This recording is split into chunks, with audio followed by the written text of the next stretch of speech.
Welcome back to another Raid Shadow Legends video with Blazing Corp. We are continuing our Doom Tower series with Secret Room number 5, where it is going to be, I believe, Void Champions there only. So this should be interesting. Next.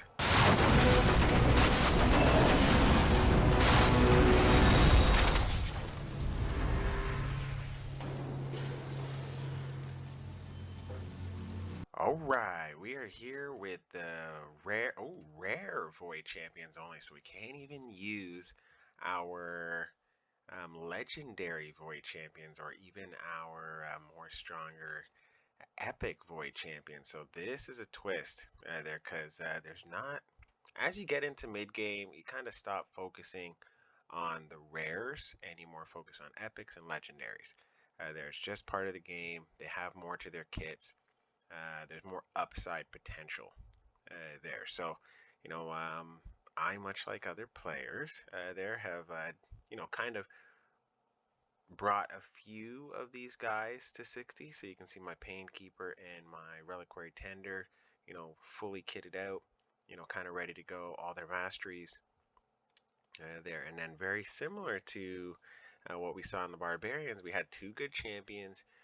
They're, fully kitted, all that stuff, and then, kind of champions that were, floundering at 20, maybe not have all their masteries, they're maybe not geared properly. Luckily, some of these guys, actually, all of them are decently geared, not amazingly geared. They definitely don't have. I got Bellower way too late in the process. There, I don't even have a cold heart yet, so even if I do get a cold heart down the road, she probably won't be top of mind for me there to kind of, kid out, because, there's legendaries and other people I got to do first there. So, that just kind of plays into this particular level being pretty hard here. Now, let's, kind of go through how we are thinking the game here.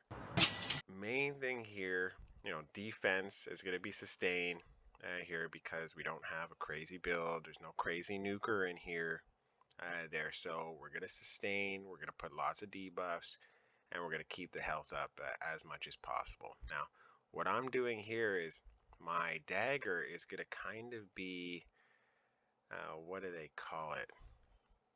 It's going to kind of be that the suction champion. So she's going to kind of suck damage.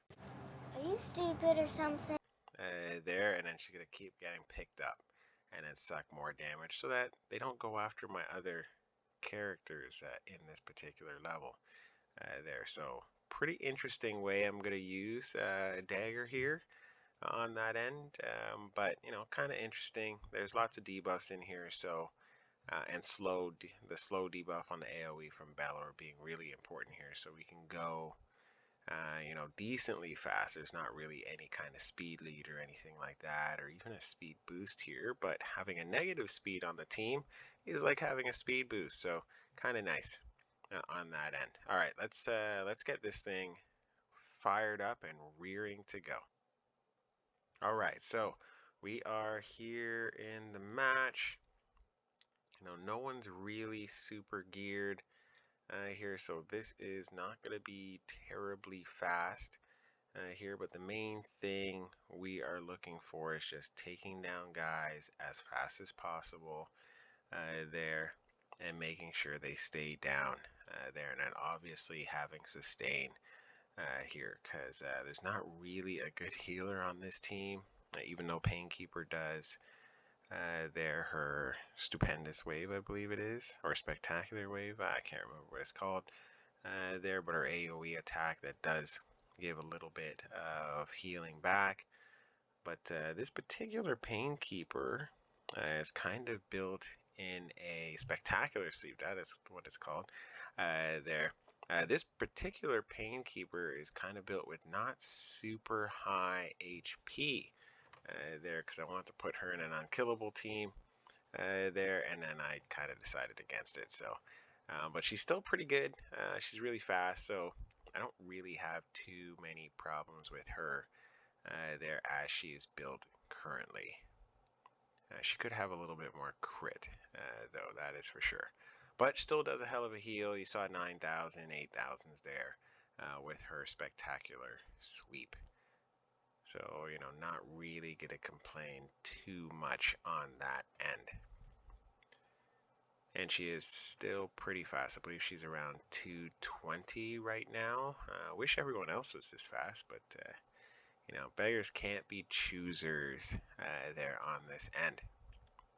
So as you can see, kind of using dagger as that draw on that end. So everyone's trying to attack her, get her down. Once she dies, she gets picked up, and we kind of continue the process there over and over again. Now, main thing we don't want to happen is we don't want Bellower to die there. So the picking up of dagger is very important in this particular run there, because Bellower is providing our kind of speed boost here.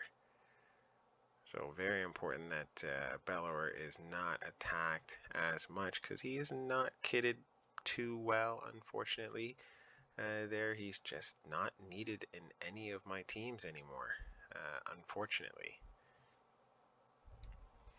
I just happened to, by the time I got him, just didn't really need him. There, I do wish I could get Cold Heart there, and I guess that's the main reason I have a decent amount of rares in the Void kind of section, is just because I want to get a Cold Heart, and that's the one hero that's eluded me there. So fun times on that end. All right, so this is going pretty well here.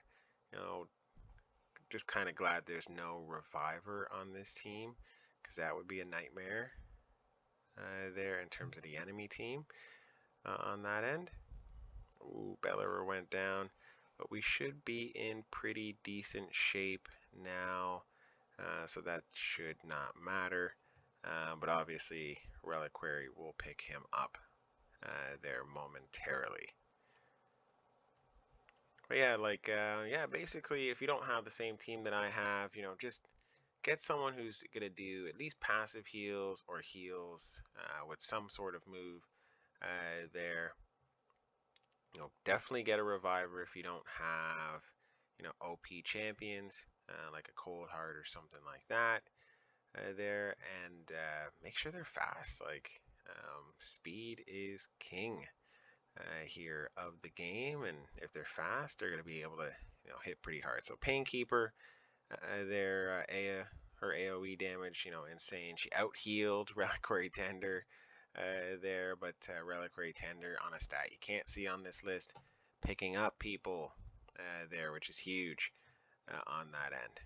All right, guys, pretty easy run. Oh, that was my best time, so 100 turns there. So yeah, wow, great on that end. And we'll see you next at the next boss on floor 50 there. Let's chat then.